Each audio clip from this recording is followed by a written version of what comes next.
Good morning everyone.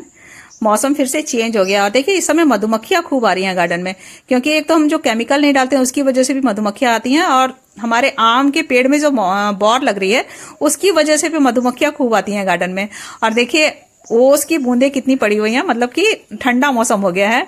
हमें तो ठंड लगने लग गई है, काफी ज्यादा मौसम चेंज हो गया है। 2-3 दिन से जो बारिश हो रही है उसकी वजह से मौसम में काफी परिवर्तन आ गया है।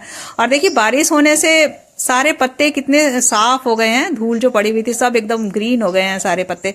और बारिश का पानी का जो नाइट्रोजन मिला है पौधों के ऊपर, पौधों में इनकी जड़ों में जो नाइट्रोजन गया है उसकी वजह से भी सारे के सारे हमारे जितने भी सर्दियों के पौधे हैं सारे के सारे बहुत अच्छी तरह से फ्लावरिंग कर रहे हैं। देखिए सारे में बहुत अच्छी तरह से फ्लावरिंग हो रही है और आज भी लग नहीं रहा है कि मौसम खुलेगा। देखिए काले बादल दिखाई दे रहे हैं और इधर जितने भी हमारे सर्दियों के फूल हैं ये तो बहुत अच्छी तरह से फ्लावरिंग कर रहे हैं, क्योंकि मौसम इनको अपने अनुसार मिल गया है।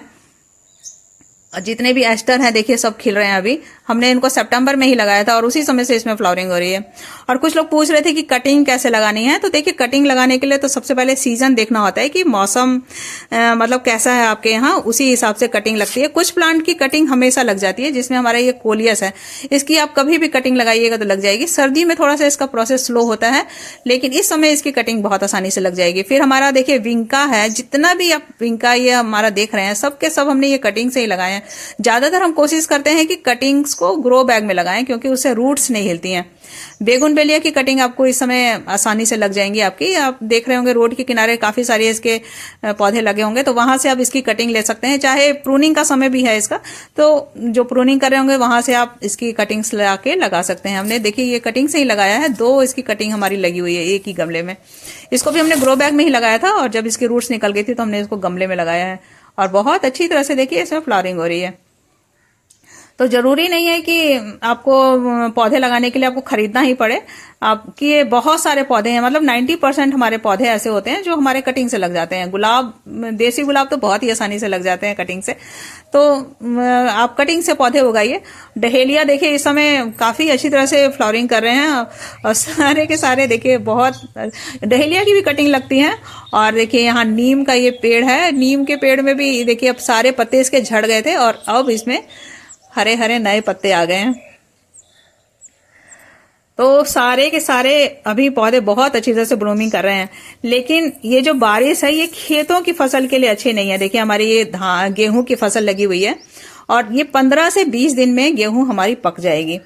लेकिन ये जो बारिश हो रही है ये गेहूं के लिए बिल्कुल भी अच्छी नहीं है। इनका भी पकने का समय है और सरसों भी लगी हुई है इस समय हमारी खेतों में। तो जो तेज हवा चलती है तो उससे क्या होता है कि ये फसल हमारी गिर जाती है जमीन पे, तो और ओले भी कहीं कहीं पड़ रहे हैं, तो उससे भी खराब हो जाएगी, सारी फसल बर्बाद हो जाएगी। तो देखिए हमारे सारे के सारे अब गेहूं पकने को हैं, एकदम कहीं पीले हो गए हैं और कहीं हरे हैं।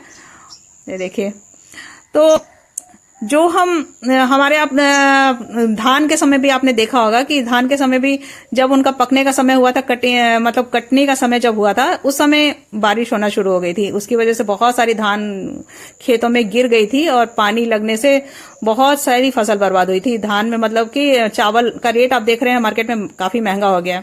और उसी तरह से अब गेहूं के समय भी जब इसका पकने का समय हुआ है, इसी समय बारिश हो गई है, जिसकी वजह से हमारी गेहूं की फसल भी बर्बाद हो जाएगी। तो आने वाला समय फिर से तैयार हो जाइए, अच्छा संकेत नहीं दे रहा है। जो हमने प्रकृति के साथ इतना छेड़छाड़ किया है उसी का नतीजा है जो हमें भुगतना पड़ रहा है। अब इंसान खुद अपने ही बनाए संकटों में घिरता जा रहा है, अब क्या ही करिएगा। जितना ये हमारे बीज फूलों के हैं इनको आप इकट्ठा करके रख सकते हैं। मौसम अभी और खुलने दीजिए, जब थोड़ा सा धूप निकलने लग जाएगी उसके बाद आप इसके बीज को कलेक्ट करके रख सकते हैं। अगर अभी रख लीजिएगा तो इसमें नमी रहेगी, तो उससे आपके सारे के सारे बीज खराब हो जाएंगे। तो बने रहिएगा मेरे साथ। वीडियो अच्छा लगे तो लाइक कर दीजिएगा और चैनल पे नए हैं तो प्लीज सब्सक्राइब कर दीजिएगा। Thank you for watching.